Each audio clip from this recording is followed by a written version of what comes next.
परम पूज्य आचार्य श्री कुंद कुंद देव स्वामी की, परम पूज्य आचार्य श्री आदिसागर महावीर कीर्ति विमल सागर जी गुरु महाराज की, परम पूज्य तपस्वी सम्राट आचार्य गुरुदेव सन्मति सागर जी गुरु महाराज की, परम पूज्य परंपराचार्य श्री 108 सौभाग्य सागर जी गुरु महाराज की, अहिंसामय विश्व धर्म की।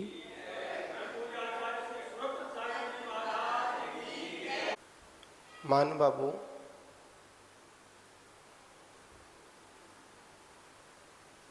जब समय व्यवस्थित नहीं होता है और उसके व्यवस्थित ना होने पर, या ये कहें जब तीव्र कर्म का उदय आता है तो व्यवस्थाएं बनी हुई कैसी हो जाती हैं, बिगड़ जाती हैं। है जी, विपरीत काल विनाशकालीन विपरीत बुद्धि, ऐसा ही पकड़ आता है। और ये कहा जाता है, आप पता नहीं आपने वो सुना ही नहीं सुना है, पर कहा जाता है कि कर्महीन खेती करे, बद्ध मरे या सूखा पड़े। मतलब जो कर्महीन होता है, अगर वो खेती भी करना चाहता है साथ में क्या हो जाता है, सूखा पड़ जाता है, या उस बैल के माध्यम से उसको जोतना है, वो बैल ही मृत्यु को प्राप्त हो जाता है। ये सब क्या है? ये सब कर्म व्यवस्था है। उसी कर्म के ढेर को नष्ट करने के लिए, क्षय करने के लिए, शांत करने के लिए आचार्यों ने कहा, सहजता से जीवन जियो, जब जैसा उपलब्ध हो जाए उसमें ही अपना जीवन व्यतीत करें, और उत्तम ध्यान के बल पर क्या करें, अपने इस कर्मों को क्षय कर कर, कर्मों के ढेर को क्षय कर कर अनंत सुख को प्राप्त करें। क्योंकि आचार्य भगवत कहते हैं, आकुलता में धर्म नहीं है। क्या नहीं है? आकुलता में क्या नहीं है? धर्म नहीं है। जहां पर निराकुलता है वहीं पर वास्तविकता में धर्म है। सर्वज्ञ की वाणी जिनेंद्र भगवान के द्वारा जो कहा गया और गुरुओं ने उसको हम सभी को बतलाया परंपरागत, वो यही कहा कि जितनी भी जो अनाकुलताएं हैं, जितनी भी जो आकुलता है, उसको हटाकर क्या करना है? निराकुल होना है। इसलिए आचार्यों ने हमको समय समय पर धर्म उपदेश दिया। क्या दिया? बात यह समझने वाली है, चिंतन करने वाली बात है। जब तक सब कुछ हमारे अनुसार चल रहा है, बताओ,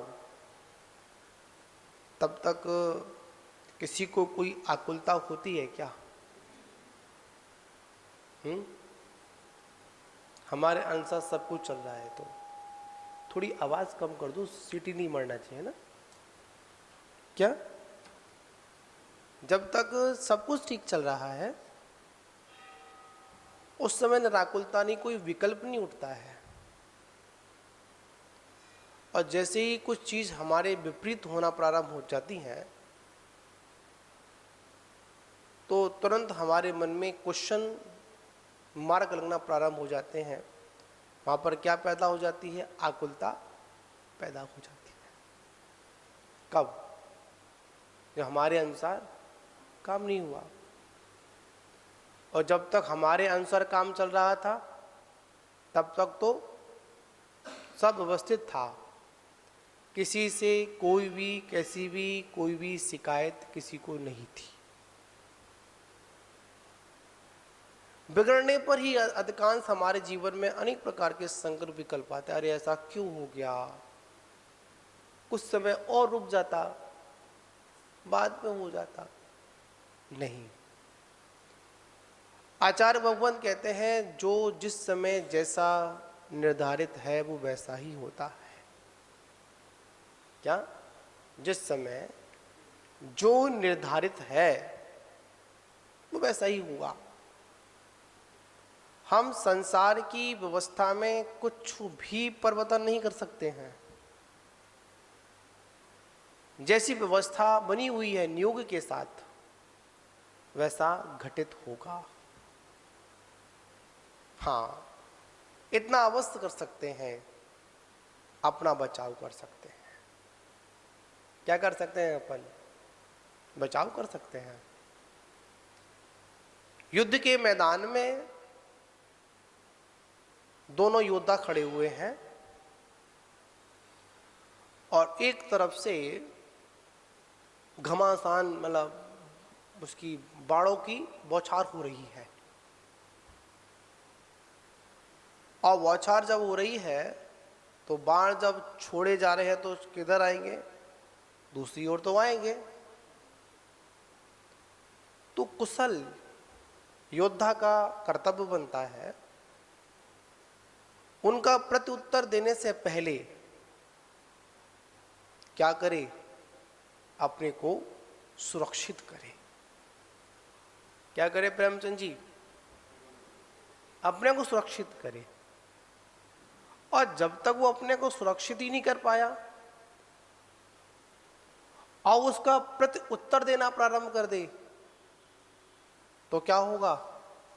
उसकी मृत्यु निश्चित है। क्यों?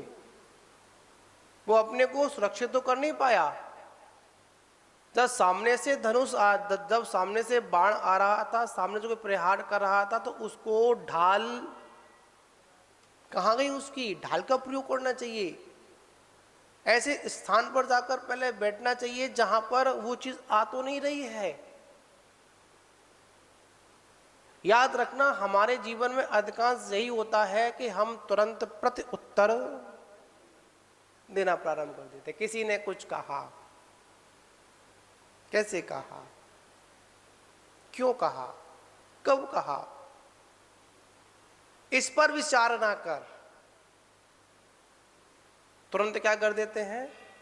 उस पर अपना कोई ट्वीट तुरंत प्रस्तुत कर देता है। यार ऐसा नहीं होता, ऐसा नहीं करना चाहिए, इसने गलत किया।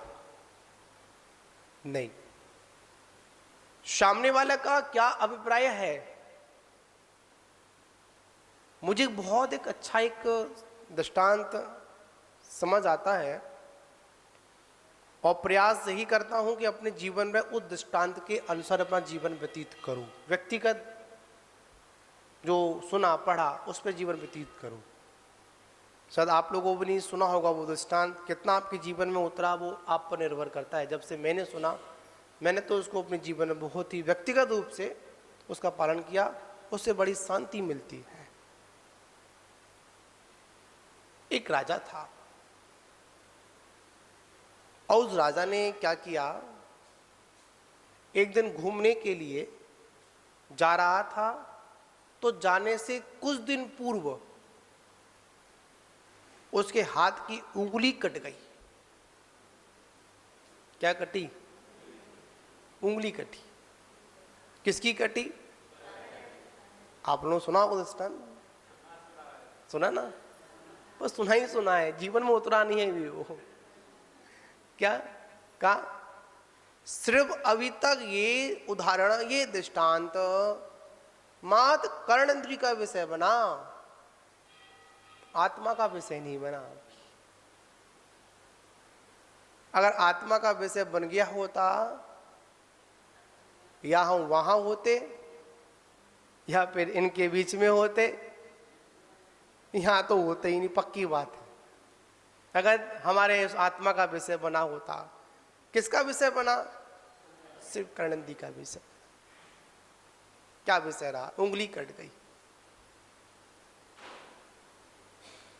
मंत्री ने कहा अच्छा हुआ। क्या कहा? अच्छा हुआ। अच्छा हुआ। लोगों ने सुना ये तो राजा की तो उंगली कट गई और अब किसी की उंगली कट जाए, कोई दुखी हो, कोई परेशान हो, कष्ट में हो, कोई बोल दे अरे तेरी उंगली कट गई, अरे अच्छा हुआ, वो तो झगड़ने को तैयार हो जाएगा। अरे तू कैसा बात बोल रहा है, इधर तो सामने वाला कष्ट में है, परेशान है, और तू क्या बोल रहा है कि अच्छा हुआ। कोई बात नहीं। राजा को भी क्रोध आ गया, इधर मैं परेशान हूं, मैं 4 उंगली थी अंगूठा था, एक कट गया, मैं अंगहीन हो गया, और मंत्री मेरा नमक खाता, क्या बोल रहा है अच्छा हुआ, जा तुझे मंत्री पद से हटा देता हूं। कहां से हटा देता हूं? राजा ने क्या आदेश दिया, आज से तू मेरे राज्य का मंत्री नहीं है। मंत्री बोला अच्छा हुआ। क्यों जी, क्या बोला? राकेश जी समझे ना, आगे दिनेश जी समझे क्यों, क्या हुआ, अच्छा हुआ, क्या हुआ, हटा दिया। कोई बात नहीं, चलता रहा। कुछ समय के बाद वो राजा कहाँ गया, जंगल गया, और जंगल में रास्ता भूल गया, रात हो गई। वहां पर भीलों का कोई त्योहार था, वहां पर किसी की बलि देनी थी। किसको पकड़ लिया? राजा को पकड़ लिया।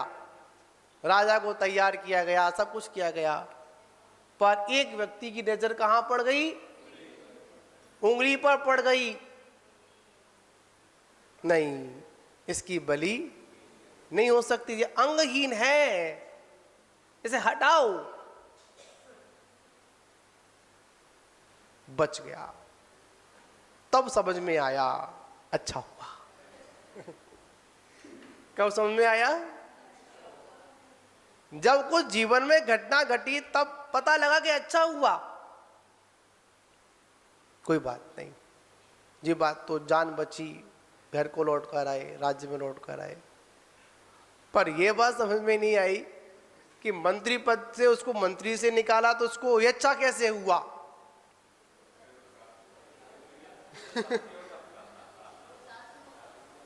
समझे ना आप लोग, बात समझ आ गई ना आपके?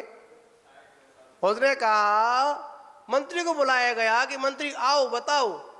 ये बात तो समझ में आ जा गई कि हाथ में उंगली कटी अच्छा हुआ, पर यह भी समझा के जाओ कि तुमको मंत्री पद से निकाला वो अच्छा कैसे हुआ। अरे महाराज, इसमें पूछने की क्या बात है, तुम्हारी तो 9 थी, मेरी तो पूरी 10 थी। आपके चक्कर में मैं ही निबट जाता, इसलिए क्या हुआ, अच्छा हुआ। समझे ना? यही हमारी जीवन शैली होनी चाहिए। कितना सा बड़े से बड़ा काम क्यों ना बिगड़ जाए, एक समय की लगेगा कि हाँ काम बिगड़ा है, परिणामों में क्या आएगी, थोड़ा सा दिक्कत होगी, पर वहां पर अगर चिंतन शैली हो तो क्या आएगा, कोई बात नहीं, जो हुआ ठीक हुआ, और जो होगा वो भी ठीक होगा। समझे ना आप लोग? बात समझना, क्लियर बात है, साफ सुथरी बात सामने है। यही जनागम का सार है, यही सर्वज्ञ की वाणी है। और जो जीव इस तरह की शैली में जीता है, उसके सामने कितने से भी कितना बड़ा हुआ दुखों का, आपत्तियों का, कष्ट का पहाड़ क्यों ना आ जाए, फिर भी उसके मन में कोई चंचलता नहीं आती है, उसका जीवन पवित्र बना रहता है। पवित्र विचार का मन में होना, उसी का नाम तो धर्म ध्यान है। धर्म ध्यान क्या है? अपना विषय क्या है? धर्म ध्यान का है ना। बाकी दिनों में हमने क्या किया था? आर्ध ध्यान और रौद्र ध्यान समझा था। आज कौन सा ध्यान है? धर्म ध्यान। धर्म ध्यान क्या? धर्म क्या? धर्म है जहां पर पवित्रता हो, जहां पर हमारा मन, हमारा वचन, हमारी काया कैसी हो? पवित्र हो, व्यवस्थित हो। सबसे अधिक ये मन है, बात बात पर विचलित हो जाता है। क्या हो जाता है? विचलित हो जाता है। इस मन की गति, इस मन की व्यवस्था इतनी अव्यवस्थित है, कभी कभी तो ऊंचाइयों की सैर करता है, कभी कभी हिमालय की चोटियों पर पहुंच जाता है, और जब गिरता है तो पता नहीं कितना नीचे गिर जाए, कुछ नहीं पता, कितने बुरे बुरे विचार भी आ जाते हैं। आचार्य भगवत कहते हैं जो धर्म ध्यान है वो बुरे विचारों का अंकुश है।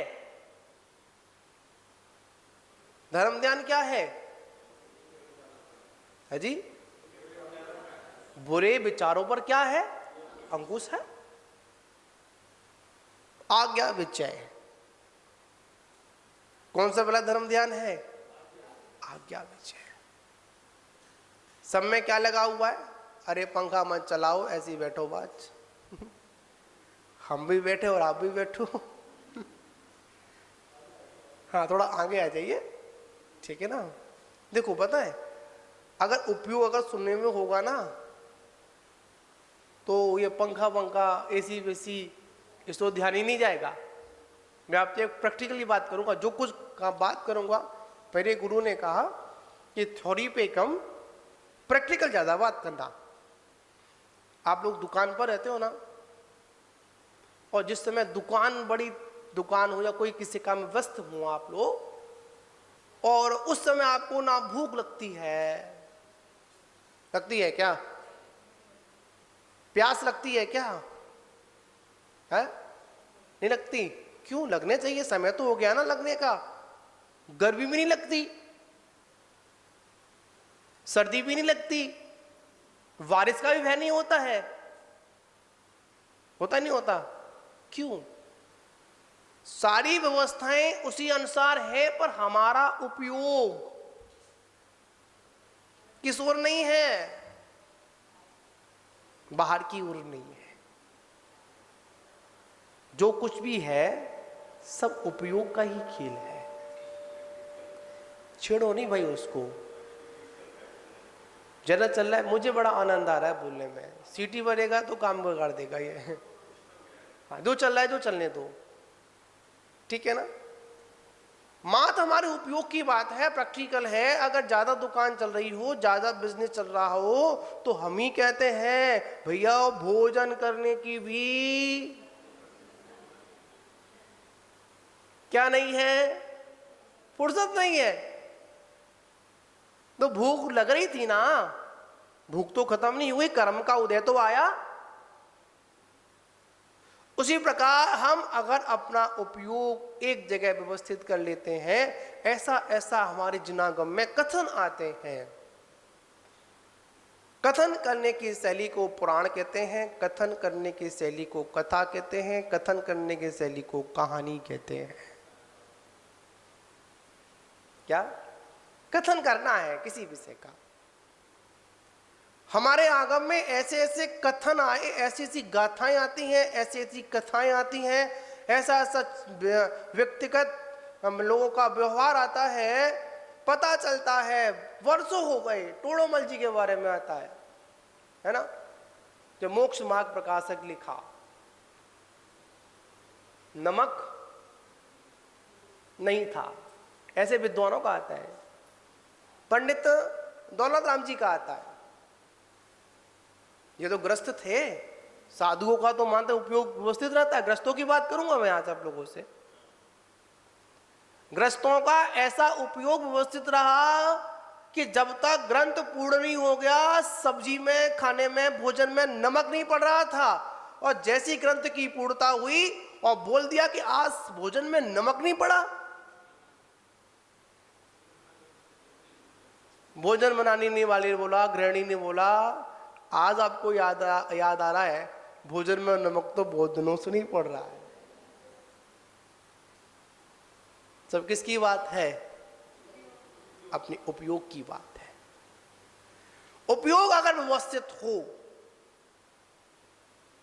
तो आचार्य भगवान कहते हैं दुख की वस्तुओं में भी, वैसे वस्तु कभी दुखी सुखी दुखी नहीं करती है, अगर हमारा उपयोग अगर व्यवस्थित है तो याद रखना कितना भी व्यवस्था व्यवस्थित नजर आ रही हो, कितना भी शोरगुल हो रहा हो, फिर भी हमारा उपयोग अगर अपने में है तो बाहर का शोरगुल कुछ भी नहीं कर सकता है।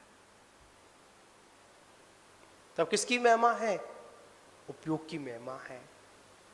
आज्ञा विचय, विचार करना है। सब में क्या शब्द लगा हुआ है? विचय शब्द लगा, विचारना है। क्या विचार करना है? आज्ञा विचय। पहला कौन सा ध्यान है बताओ? आज्ञा का मतलब क्या होता है? किसकी आज्ञा में चलना? चलते हो क्या आप लोग? है? कोशिश करते हो? कोई बात नहीं, कोशिश करने में कभी हार नहीं होती। क्या नहीं होती है? कम से कम जिनके हमारे मन में ये धारणा है कि कोशिश करते हैं तो कोई बात नहीं। कहा जाता है कोशिश करने वालों की कभी हार नहीं होती, एक ना एक दिन उनको मंजिल अवश्य प्राप्त होती है, पर हमको कोशिश करते रहना चाहिए। ऐसे ऐसे उदाहरण आते हैं, जीवंत उदाहरण आते हैं। एक चींटी एक चावल लेकर कितनी बार दीवार पर चढ़ती है? चढ़ती चढ़ती चढ़ती है, गिरती है, चढ़ती है, गिरती है, चढ़ती है, गिरती है, पर क्या करती है? एक समय ऐसा आता है वो ऊपर चढ़ जाती है। किसको लेकर? एक चावल को लेकर चढ़ जाती है। हम तो कौन है? मनुष्य हैं, पर मनुष्य को अपना धैर्य नहीं छोड़ना चाहिए। क्या नहीं छोड़ना चाहिए? धैर्य। हमारे साथ अगर कुछ हो नहीं पाता है तो सबसे पहले क्या टूटता है? हमारा धैर्य। अरे अभी तक तो नहीं हुआ, अब पता नहीं आगे होगा या नहीं होगा। क्या टूट गया?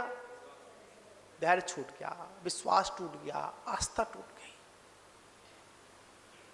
आचार्य भगवान कहते हैं कि आज्ञा में जो रहेगा उसको निश्चित मुक्ति मिलेगी। किसमें रहेगा? आज्ञा में। अगर आज्ञा का विषय रखा जाए ना तो मेरा शायद अंदाज है, अगर हमारा जीवन भी व्याख्यान करने के लिए कम पड़ जाएगा। आज्ञा का विषय बहुत लंबा है। सबसे पहले क्या है? आज्ञा ही तो है। किसकी आज्ञा में रहना है? गुणीजनों की आज्ञा में रहना। जिनेंद्र तो है, जिनेंद्र में क्या गुण आ गए। और किसी का नाम जिनेंद्र हो तो उसकी आज्ञा में रहोगे आप लोग? क्या बताओ? किसी का नाम शांति हो उसकी आज्ञा में रहोगे क्या आप लोग? कभी महावीर की आज्ञा में रहोगे आप? नहीं।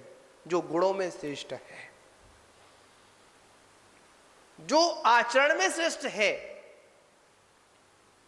जो ज्ञान में श्रेष्ठ है, जो तप में श्रेष्ठ है, जो हमसे बहुत ऊंचा है।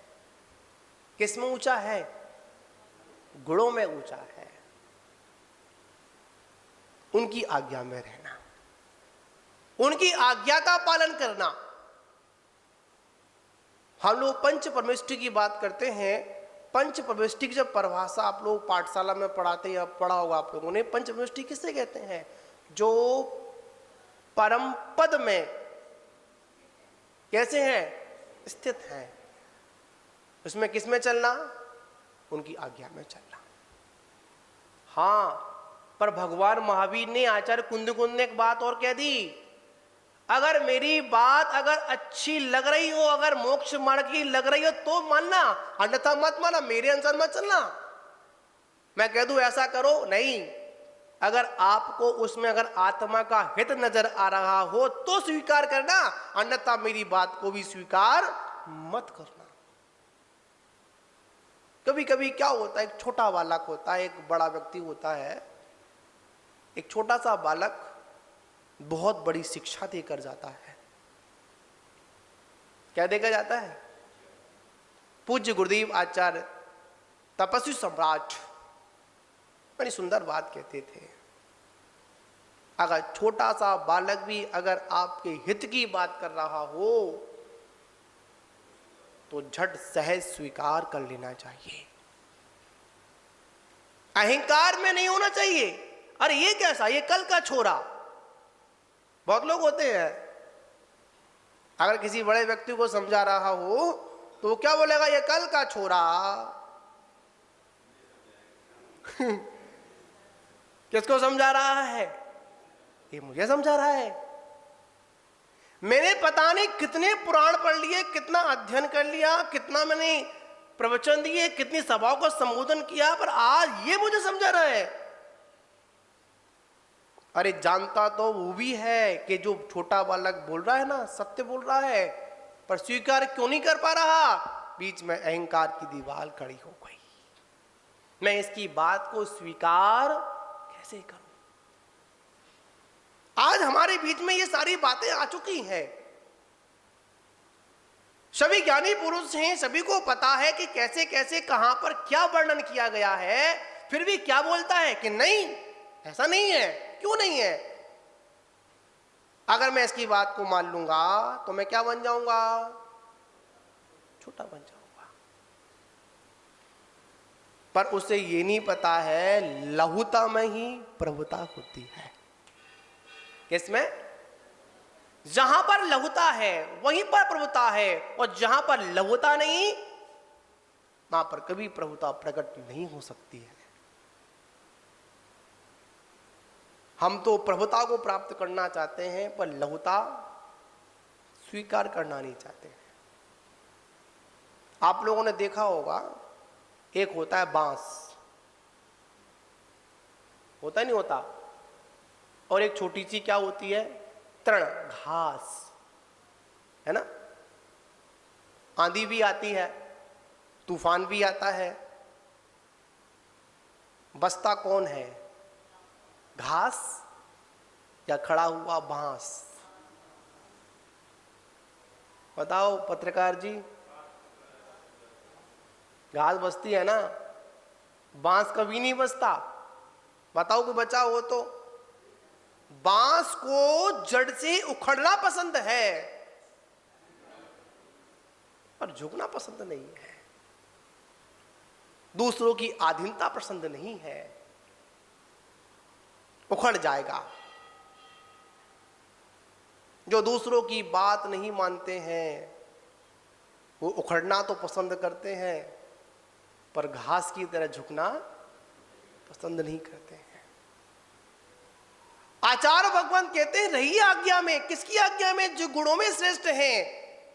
मेरी भावना में लाइन आती है, गुणी जनों को, बोलो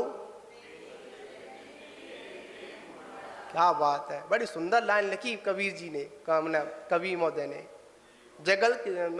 युगल किशोर जी थे क्या ना, बड़ी सुंदर। हाँ पूछ लेता हूँ भाई, हाँ आप लोग पढ़ते हैं। किसकी भावना है वो? हो गया काम खत्म। क्यों राकेश जी, किसकी भावना है वो? बताओ बताओ, जोर से बोलो। नहीं नहीं नहीं, जो है सो बोलो। जो चिंतन में चलता है वो बोलो, जो हमारी मानसिकता में, जो हमारे मस्तिष्क में विद्वान है वो बोलो। शब्दों को बोलो। क्या बोलो? किसकी है? बोलो मेरी नहीं है। नाम पर यह बात समझ में नहीं आई कि मंत्री पद से उसको मंत्री से निकाला तो उसको ये अच्छा कैसे हुआ?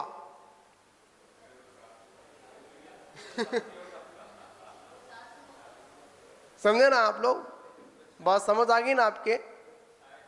उसने कहा, मंत्री को बुलाया गया कि मंत्री आओ बताओ।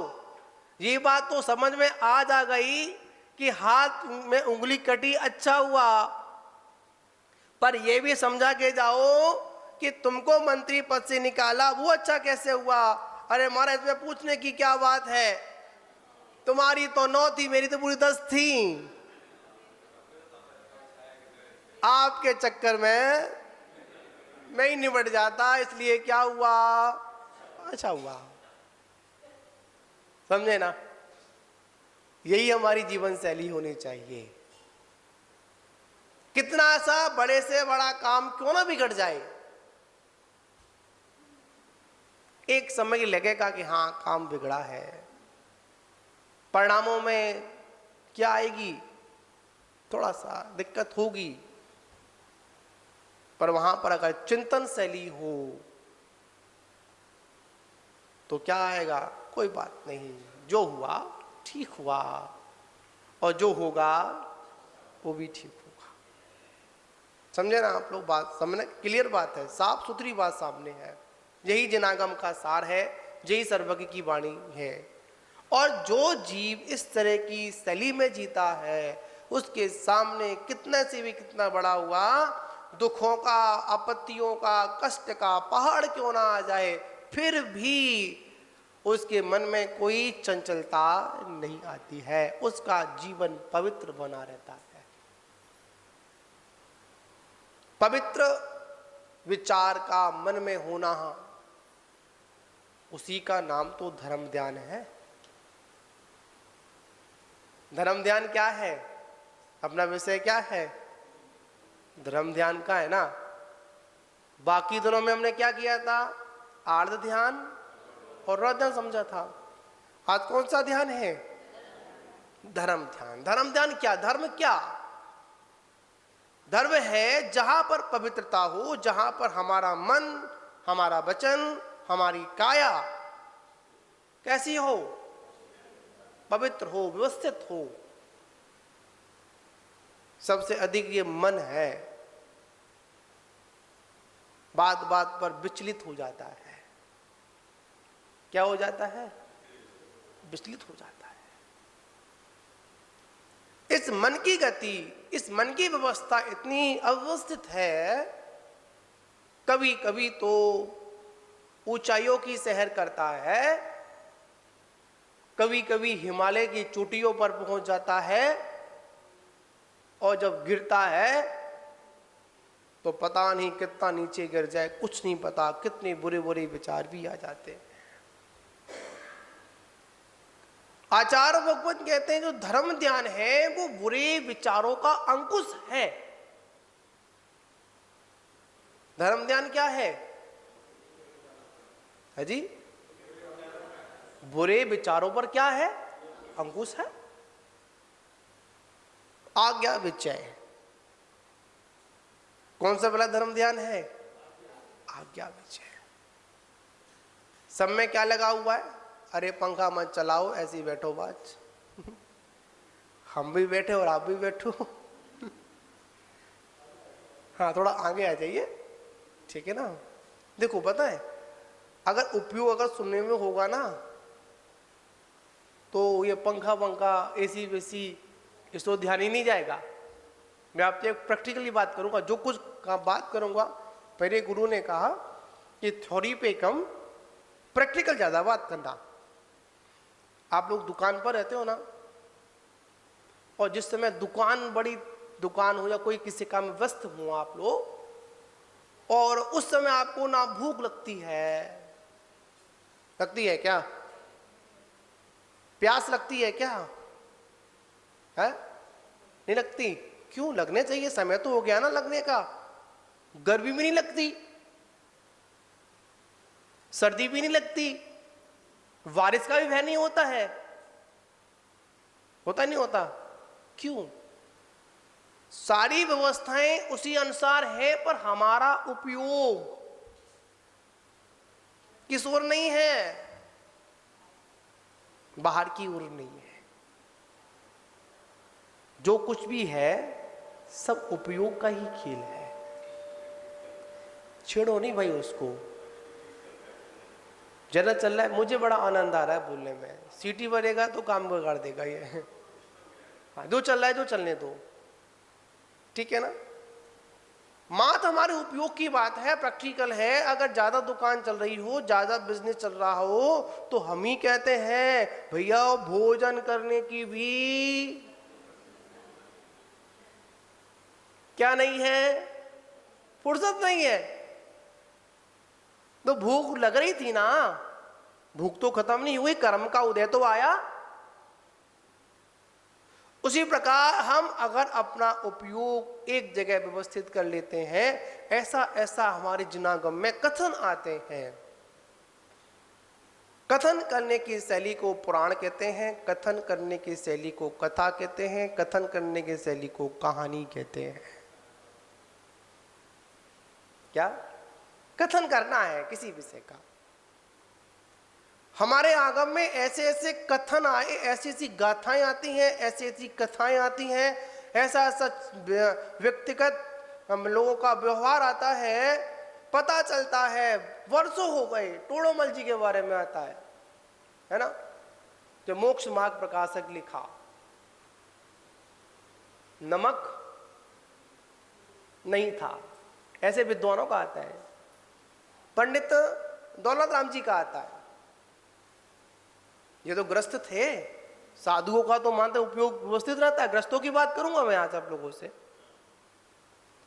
ग्रस्तों का ऐसा उपयोग व्यवस्थित रहा कि जब तक ग्रंथ पूर्ण नहीं हो गया, सब्जी में, खाने में, भोजन में नमक नहीं पड़ रहा था। और जैसी ग्रंथ की पूर्णता हुई और बोल दिया कि आज भोजन में नमक नहीं पड़ा, भोजन बनाने वाले ने बोला, गृहिणी ने बोला, आज आपको याद आ रहा है भोजन में नमक तो बहुत दिनों से नहीं पड़ रहा है। सब किसकी बात है? अपने उपयोग की बात है। उपयोग अगर व्यवस्थित हो तो आचार्य भगवान कहते हैं दुख की वस्तुओं में भी, वैसे वस्तु कभी दुखी सुखी दुखी नहीं करती है। अगर हमारा उपयोग अगर व्यवस्थित है तो याद रखना, कितना भी व्यवस्था व्यवस्थित नजर आ रही हो, कितना भी शोरगुल हो रहा हो, फिर भी हमारा उपयोग अगर अपने में है तो बाहर का शोरगुल कुछ भी नहीं कर सकता है। तब किसकी महिमा है? उपयोग की महिमा है। आज्ञा विचय, विचार करना है। सब में क्या शब्द लगा हुआ है? विचय शब्द लगा, विचारना है। क्या विचार करना है? आज्ञा विचय। पहला कौन सा ध्यान है बताओ? आज्ञा का मतलब क्या होता है? किसकी आज्ञा में चलना? चलते हो क्या आप लोग? है? कोशिश करते हो? कोई बात नहीं, कोशिश करने में कभी हार नहीं होती। क्या नहीं होती है? कम से कम जिनके हमारे मन में ये धारणा है कि कोशिश करते हैं तो कोई बात नहीं। कहा जाता है कोशिश करने वालों की कभी हार नहीं होती। एक ना एक दिन उनको मंजिल अवश्य प्राप्त होती है, पर हमको कोशिश करते रहना चाहिए। ऐसे ऐसे उदाहरण आते हैं, जीवंत उदाहरण आते हैं। एक चींटी एक चावल लेकर कितनी बार दीवार पर चढ़ती है, चढ़ती है, गिरती है, चढ़ती है, गिरती है, चढ़ती है, गिरती है, पर क्या करती है? एक समय ऐसा आता है वो ऊपर चढ़ जाती है। किसको लेकर? एक चावल को लेकर चढ़ जाती है। हम तो कौन है? मनुष्य हैं, पर मनुष्यों को अपना धैर्य नहीं छोड़ना चाहिए। क्या नहीं छोड़ना चाहिए? धैर्य। हमारे साथ अगर कुछ हो नहीं पाता है तो सबसे पहले क्या टूटता है? हमारा धैर्य। अरे अभी तक तो नहीं हुआ, अब पता नहीं आगे होगा या नहीं होगा। क्या टूट गया? धैर्य छूट गया, विश्वास टूट गया, आस्था टूट गई। आचार्य भगवान कहते हैं कि आज्ञा में जो रहेगा उसको निश्चित मुक्ति मिलेगी। किसमें रहेगा? आज्ञा में। अगर आज्ञा का विषय रखा जाए ना तो मेरा शायद अंदाज है, अगर हमारा जीवन भी व्याख्यान करने के लिए कम पड़ जाएगा। आज्ञा का विषय बहुत लंबा है। सबसे पहले क्या है? आज्ञा ही तो है। किसकी आज्ञा में रहना है? गुड़ी जनों की आज्ञा में रहना। जिनेंद्र तो है, जिनेंद्र में क्या गुड़ आ गए। और किसी का नाम जिनेंद्र हो तो उसकी आज्ञा में रहोगे आप लोग? क्या बताओ? किसी का नाम शांति हो उसकी आज्ञा में रहोगे क्या आप लोग? कभी महावीर की आज्ञा में रहोगे आप? नहीं। जो गुणों में श्रेष्ठ है, जो आचरण में श्रेष्ठ है, जो ज्ञान में श्रेष्ठ है, जो तप में श्रेष्ठ है, जो हमसे बहुत ऊंचा है। किस में ऊंचा है? गुणों में ऊंचा है। उनकी आज्ञा में रहना, उनकी आज्ञा का पालन करना। हम लोग पंच परमेष्टि की बात करते हैं। पंच परमेष्टि की जब परिभाषा आप लोग पाठशाला में पढ़ाते या पढ़ा होगा आप लोगों ने, पंच परमेष्टि किससे कहते हैं? जो परम पद में कैसे हैं? स्थित हैं। उसमें किस में चलना? उनकी आज्ञा में चलना। हाँ, पर भगवान महावीर ने, आचार्य कुंद ने एक बात और कह दी, अगर मेरी बात अगर अच्छी लग रही हो, अगर मोक्ष मार्ग की लग रही हो तो मानना, अन्यथा मत माना, मेरे अनुसार मत चलना। मैं कह दूं ऐसा करो, नहीं। अगर आपको उसमें अगर आत्मा का हित नजर आ रहा हो तो स्वीकार करना, अन्यथा मेरी बात को भी स्वीकार मत करना। कभी कभी क्या होता है, एक छोटा बालक होता है, एक बड़ा व्यक्ति होता है। एक छोटा सा बालक बहुत बड़ी शिक्षा देकर जाता है। क्या देकर जाता है? पूज्य गुरुदेव आचार्य तपस्वी सम्राट बड़ी सुंदर बात कहते थे, अगर छोटा सा बालक भी अगर आपके हित की बात कर रहा हो तो झट सहज स्वीकार कर लेना चाहिए। अहंकार में नहीं होना चाहिए। अरे ये कैसा, ये कल का छोरा। बहुत लोग होते हैं, अगर किसी बड़े व्यक्ति को समझा रहा हो तो वो क्या बोलेगा? ये कल का छोरा। किसको समझा रहा है? ये मुझे समझा रहा है। मैंने पता नहीं कितने पुराण पढ़ लिए, कितना अध्ययन कर लिया, कितना मैंने प्रवचन दिए, कितनी सभाओं को संबोधन किया, पर आज ये मुझे समझा रहा है। अरे जानता तो वो भी है कि जो छोटा बालक बोल रहा है ना, सत्य बोल रहा है, पर स्वीकार क्यों नहीं कर पा रहा? बीच में अहंकार की दीवार खड़ी हो गई। मैं इसकी बात को स्वीकार कैसे करूं? आज हमारे बीच में ये सारी बातें आ चुकी हैं। सभी ज्ञानी पुरुष हैं, सभी को पता है कि कैसे कैसे कहां पर क्या वर्णन किया गया है, फिर भी क्या बोलता है कि नहीं, ऐसा नहीं है। क्यों नहीं है? अगर मैं इसकी बात को मान लूंगा तो मैं क्या बन जाऊंगा? छोटा बन जाऊंगा। पर उसे ये नहीं पता है लहुता में ही प्रभुता होती है। किसमें? जहां पर लहुता है वहीं पर प्रभुता है, और जहां पर लहुता नहीं वहां पर कभी प्रभुता प्रकट नहीं हो सकती है। हम तो प्रभुता को प्राप्त करना चाहते हैं, पर लहुता स्वीकार करना नहीं चाहते हैं। आप लोगों ने देखा होगा, एक होता है बांस, होता नहीं होता, और एक छोटी सी क्या होती है? तृण, घास, है ना। आंधी भी आती है, तूफान भी आता है, बसता कौन है? घास या खड़ा हुआ बांस? बताओ पत्रकार जी। घास बसती है ना, बांस कभी नहीं बसता। बताओ कि बचा हो तो। बांस को जड़ से उखड़ना पसंद है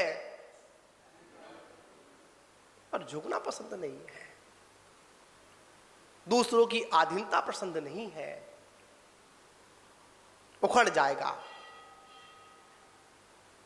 जो दूसरों की बात नहीं मानते हैं वो उखड़ना तो पसंद करते हैं, पर घास की तरह झुकना पसंद नहीं करते हैं। आचार्य भगवान कहते हैं रही आज्ञा में। किसकी आज्ञा में? जो गुणों में श्रेष्ठ हैं। मेरी भावना में लाइन आती है, गुणी जनों को, बोलो, क्या बात है, बड़ी सुंदर लाइन लिखी कबीर जी ने, कवि महोदय ने। युगल किशोर जी थे क्या ना, बड़ी सुंदर। हाँ पूछ लेता हूँ भाई, हाँ आप लोग पढ़ते हैं। किसकी भावना है वो? हो गया काम खत्म। क्यों राकेश जी, किसकी भावना है वो? बताओ बताओ, जोर से बोलो। नहीं नहीं नहीं, जो है सो बोलो, जो चिंतन में चलता है वो बोलो, जो हमारी मानसिकता में, जो हमारे मस्तिष्क में विद्वान है वो बोलो, शब्दों को बोलो। क्या बोलो? किसकी है? बोलो। मेरी नहीं है। नाम की कथा सुनने से पहले ही विथा में पड़े हम लोग। ऐसा ऐसा वर्णन आया है, आचार्य भगवत ने कहा है कि परमात्मा का नाम लेना, परमात्मा की कथा को सुनना। हमारे आज सुबह सुबह की बेला में जब अनाउंस हुआ था कि भगवान शांतनाथ जी की कथा होगी, हमारे पत्रकार महोदय ने बोला हमारे यहाँ तो होती नहीं है। पत्रकार जी है ना, क्या नहीं है? होती नहीं है। भगवती आराधना पढ़ लेना। विभाजन किया गया धर्म कथा और विकथा। कथा का शब्द आया, कथा। उसमें भी जब मुनियों को, जब 48 मुनि होते हैं, उसमें ऐसे 4 मुनियों की ये जिम्मेदारी होती है, वो वहां पर बाहर बैठकर कथा ही करते हैं। इसका वर्णन मैं आपको दूंगा, उसमें बहुत अच्छा वर्णन। भगवती आराधना आचार्य शिवकोटि महाराज ने कथाओं का वर्णन किया। 4 कथा, वैराग वर्धनी कथाएं,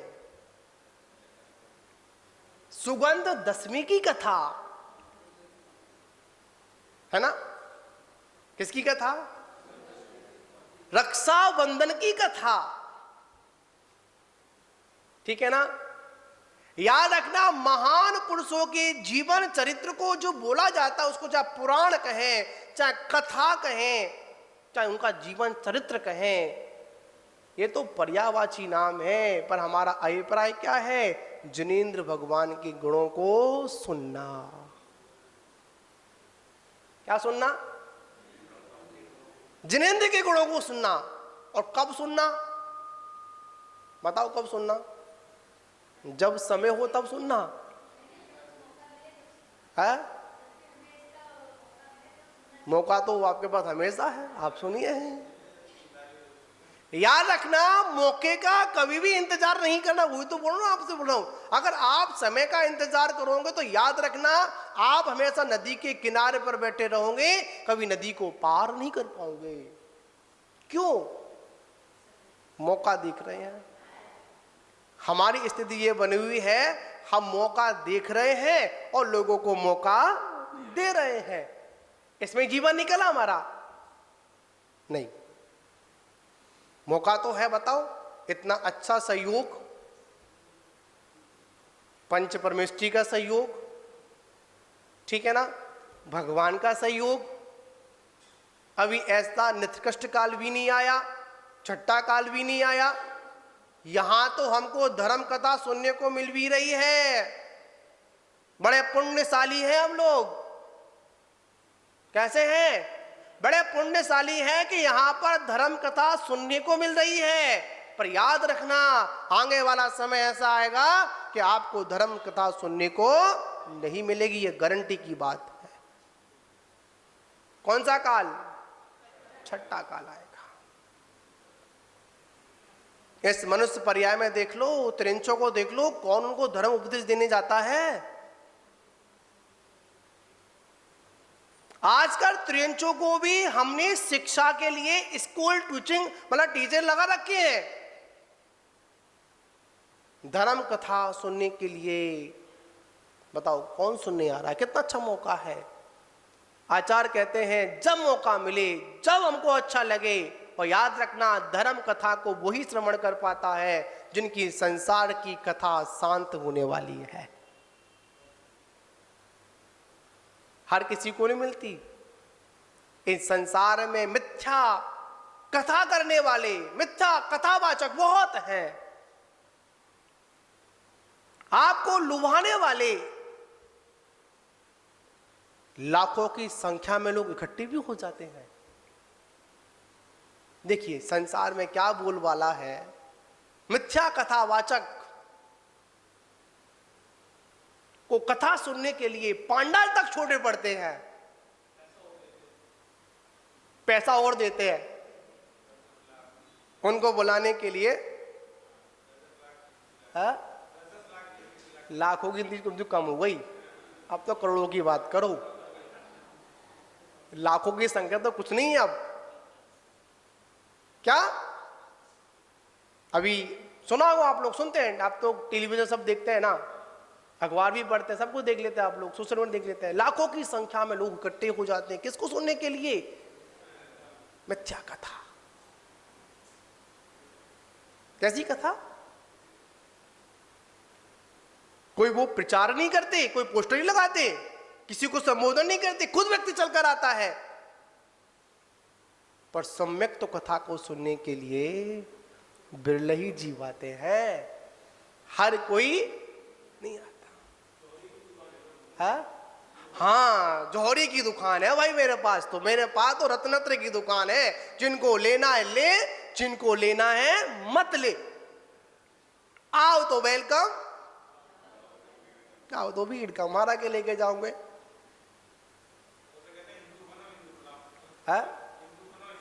अरे वो वाली बात नहीं करेंगे, वो राजनीतिक मुद्दा है। लव जी आप कैसी बात कर रहे हो यहाँ पर? समाजदार के लिए इशारा ही काफी होता है। जब मैं यहाँ मिथ्या कथा का वाचन कर रहा हूँ, मिथ्या कथा के बारे में बोल रहा हूँ, तो तुम्हें सारे आ जाता है। स्त्री कथा, राग कथा, चोर कथा, बैर कथा, अनेक कथाएं हैं। पर सम्यक तो कथा, आत्म कथा कोई सुनने को तैयार नहीं है। दुखी है, परेशान है, फिर भी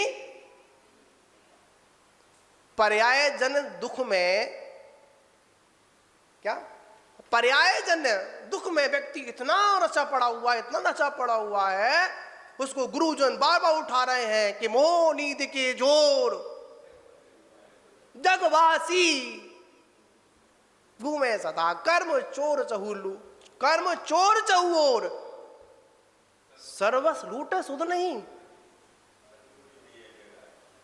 सदगुरु देय जगाए, मोह नीत जब उपस में है, तब कछु बने उपाय, कर्म चोर आवत रुखे।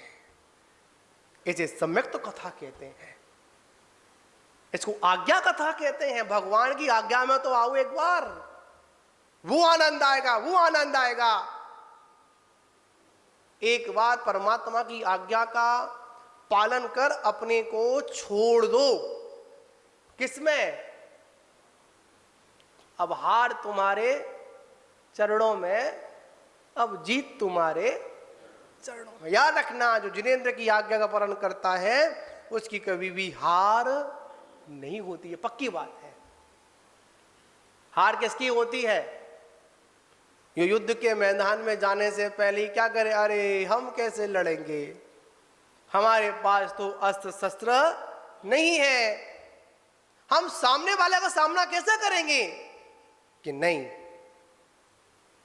आचार्य ने बड़ा सुंदर सूत्र दिया, कभी सामने वाले को कमजोर मत समझो। क्या कहा? कभी सामने वाले को अपने से कमजोर मत समझो, और जब मौका मिल जाए तो अपने को भी कमजोर मत समझो। अगर सामने वाला बलवान है तो इस समय महाबलवान हूं, तब जाकर आप क्या कर सकते हैं? विजयश्री को प्राप्त कर सकते हैं। तो कौन सा ध्यान चल रहा है भैया? अपना धर्म ध्यान। यहां आप लोग बैठे हैं, यहां पर कौन सा ध्यान चल रहा है आप लोगों का? ये तो आप जानो कौन सा चल रहा है। हमारा तो धर्म ध्यान चल रहा है, ठीक है ना? आप श्रवण कर रहे हैं, संयोग से आपका धर्म ध्यान चल रहा है, और पंखा और ऐसी नहीं चल रहा है तो अरे महाराज तो खुद गर्मी में बैठे हैं। क्या महाराज को तो किसकी आदत है? बताओ दीपक भाई, कुछ हम पर रहम करो। क्या बोलते हैं? बहुत लोग आते हैं, महाराज कुछ हम पे रहम करो। अब बताएं क्या करें हम लोग? ठीक है ना? तो महानुभावों, हमको धर्म कथा का श्रवण करना है, और धर्म कथा तो जितनी करो उतनी कम है, और ये धर्म कथा ही हमारे लिए पुण्य वर्धनी है। ठीक है ना? इससे हमारे संसार का क्या होता है? नाश होता है। तो बंधु, आज समय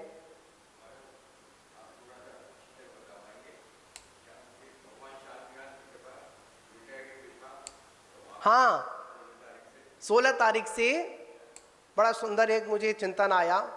मैंने जब भगवान शांतनाथ को देखता हूँ, आचार्य जी तो बैठे हैं, देखते हैं, ध्यान भी करते हैं, और मैं शांतनाथ भगवान को देखता हूँ तो धर्म ध्यान के अंदर आता है आज्ञा, अपाय, उपाय, आता नहीं ना? तो मैं कहता हूँ पहले तो भाई अपना देखता हूँ, भैया भगवान मेरी संसार की जो कथा है ना, जो मेरी व्यथा, सब नष्ट हो जाए। नष्ट कब होगी? जब मैं शांतनाथ भगवान को देखूंगा, या उन जैसा बनूंगा, या उनने क्या वो करूंगा। तो महानुभावों, हम सभी लोग 16 तारीख से मेरा मन आया, शाम को क्या करें? हमारे दिनेश जी बोल रहे हमारा गुरु भक्ति करो, भजन सुनाओ। मैं संगीतकार तो नहीं हूं भजन सुनाऊं आपको मैं? क्या मैं कोई संगीतकार तो नहीं हूं भजन सुनाऊं आपको? हाँ, ये अवश्य कर सकता हूं कि आपको भक्ति के रस में डुबोने का काम तो कर सकता हूं। मन में विचार ऐसा कुछ करें, क्या करें? आया मन में भगवान शांतनाथ की कथा करें। क्या करें पत्रकार जी? अब तो कोई संशय नहीं आपके मन में? क्लियर हो गया है ना? समझे ना? भगवान की कथा करें। क्यों? हम अनादिकाल से दुखी है ना, परेशान है ना, कष्ट में है। कहा है भगवान से बड़ा भगवान का नाम होता है। इनका नाम लेने से पहले क्या वो सारे काम सिद्ध हो जाते हैं। तो मान बाबू, हम 16 तारीख से संध्या काल की बेला में भगवान शांतनाथ के चरणों में बड़े शांत भावों से क्या सुनेंगे? अपन भगवान शांतनाथ का पुराण का वाचन करेंगे, शांतनाथ के जीवन की घटनाओं को समझें, कैसे वो शांतनाथ बने, कैसे उनके जीवन में ये सारी व्यवस्थाएं प्राप्त हुई। ठीक है ना? तो 16 तारीख से प्रारंभ करेंगे, और 16 तारीख को पहले शांतनाथ, हाँ, सुबह भगवान शांतनाथ जी का विधान करेंगे। उसके बाद जो चतुर्मास कलश जिन लोगों ने लिए हैं, उनके कलश स्थापना जहाँ पर मंत्रों के द्वारा की जाएगी। उसके बाद में प्रवचन भी सद मंदिर जी में होगा, उस दिन रखेंगे अपन, विधान मंदिर जी में करेंगे। और शाम की बेला में अपन क्या करेंगे? अपन शांतनाथ भगवान का चालीसा करेंगे, आरती करेंगे, उनके पुराण का वाचन करेंगे। पर समय का विशेष ध्यान रखेंगे। 6:45 तो 6:45 बजे आप लोगों को उपस्थित होना पड़ेगा। उसमें अपन एक दीपक की भी स्थापना करेंगे शुरुआत के लिए। वैसे तो लोग चित्र पर दीप प्रज्वलित करते हैं, पर मेरा मत रहता, मेरा मानना रहता है, हम चित्र के सामने नहीं, हम जिनबिंब के सामने चित्र को, मतलब जिनबिंब के सामने क्या करें? अपन दीप का प्रज्वलित करें, वहाँ शुरुआत करेंगे। और प्रतिदिन एक परिवार को मौका मिलेगा क्या बनने का? देखो, बिना श्रोता के तो काम होता नहीं है। ठीक है ना? तो एक श्रोता एक दिन का बनेगा। उसमें व्यवस्था क्या रहेगी बताओ? जो नियम लेगा, तो दीपक भाई क्या लेगा? जो नियम लेगा उसको अपने परिवार, जैसे आप, मैंने देखा था आप लोग जो भक्तांबर का विधान करते हैं, दीपक का करते हैं, जिस परिवार का होता है उस सभी को क्या देता है? निमंत्रण देता है कि आप आओ, आप आओ। तो आपको भी क्या मिलेगा? श्रोता बनने का मौका मिलेगा। कौन श्रोता? मुख्य श्रोता बनने का मौका मिलेगा। आपको दीप प्रज्वलन कराया जाएगा, आप अंग स्थान में बैठेंगे। उसके बाद चालीसा का भी आपका रहेगा, और मंगल आरती भी आपके द्वारा ही संपन्न होगी। और मुख्य श्रोता के रूप में आपको सभी को क्या करना है? न्योता देना है। ठीक है ना? सभी को बुलाना है। एक उसमें नियम का रहेगा, सभी को जुड़ना है, और जुड़कर क्या करेंगे? शांतनाथ भगवान की पवित्र कथा का वाचन अपन करेंगे। ठीक है, मैं सभी को आना है और 16 तारीख से ही प्रारंभ रहेगा। ठीक है ना। और 16 तारीख से एक विषय और है, भगवान शांतनाथ जी के विधान से पूर्व हम पूज्य गुरुदेव का, हम भगवान का तो अभिषेक करते ही हैं। ठीक है ना। हम पूज्य गुरुदेव की देशना को भी सुनेंगे प्रातःकाल की बेला में। अभी मुझसे लोग बोल रहे थे कि सुबह की बेला में थोड़ा उपदेश महाराज जी का आशीर्वाद का होना चाहिए। ठीक है ना, वो रहेगा। उसके साथ साथ आपने देखा होगा पूज्य गुरुदेव करीब 2 घंटे 2.5 घंटे भगवान के सामने ऐसे विराजित रहते हैं जैसे शांतनाथ की छवि ही उनके सामने विराजित हो। ठीक है ना। तो भगवान के अभिषेक के बाद पूज्य गुरुदेव के प्रवचन से पूर्व हम पूज्य गुरुदेव का प्रतिदिन क्या करेंगे, पात्र प्रक्षालन भी है ना, थोड़ा संपन्नपन करेंगे। ठीक है ना। उसके बाद पूज्य गुरुदेव का मंगल आशीर्वाद आप सभी को प्राप्त होगा। 16 तारीख से रहेगा सिस्टम। ठीक है ना, पूरा कार्यक्रम रहेगा। और लोग पूछ रहे हैं, लोगों को पता नहीं दिनचर्या क्या है, कोई पूछता है कब क्या होगा, कब क्या होगा। सुबह का तो पता है ही है, और 3 से 4 मतलब उसका जैन सिद्धांत प्रवेशिका का हम लोग क्लास करते हैं। जिसको भी जो आना चाहते हैं 3 से 4 उपस्थित हो सकते हैं। धर्म लाभ आप लोग 3 से 4 का भी हमसे लिखवा के आप ही लिख लो। हम तो भैया कम पड़े आदमी हम तो भाई। हाँ ठीक है, आपको बता देंगे जो भी सिस्टम रहेगा, चर्या रहेगी। ठीक है ना, बता देंगे। चलिए इसी के साथ विराम। आचार्य श्री का मंगल आशीर्वाद अपन लेंगे। हाँ आशीर्वाद लेंगे, माइक लगा देंगे। चलिए बोले। शांतनाथ के जीवन की घटनाओं को समझें, कैसे वो शांतनाथ बने, कैसे उनके जीवन में ये सारी व्यवस्थाएं प्राप्त हुई। ठीक है ना।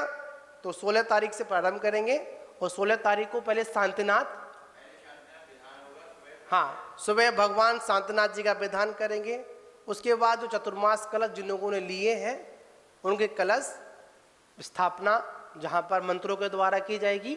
उसके बाद में प्रवचन भी सद मंदिर जी में होगा, उस दिन रखेंगे अपन, विधान मंदिर जी में करेंगे।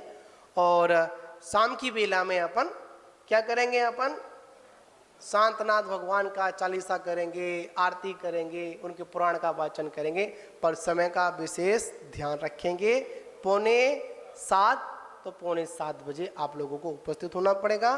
उसमें अपन एक दीपक की भी स्थापना करेंगे शुरुआत के लिए।